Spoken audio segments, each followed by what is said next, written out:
سلام دوستان، خسته نباشین بچه ها. اومدیم با چالش بشین پاشو. فرقی نداره سنی باشه، کوچیک باشه، لول پایین باشه، لول بالا باشه، هیچ فرقی نداره.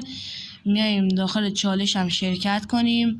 حتما فیلمش هم داخل یوتیوب پخش میشه. بیاین 20 نفر ظرفیت داره، جایزه دار، نفر اول و دوم و سوم.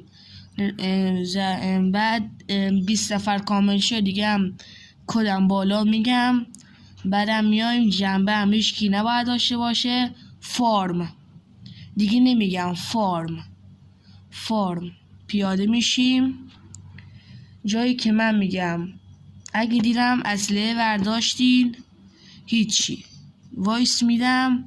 هر کی آقا اسلحه برداشت دو نفرم انتخاب میکنم دستیارم باشه.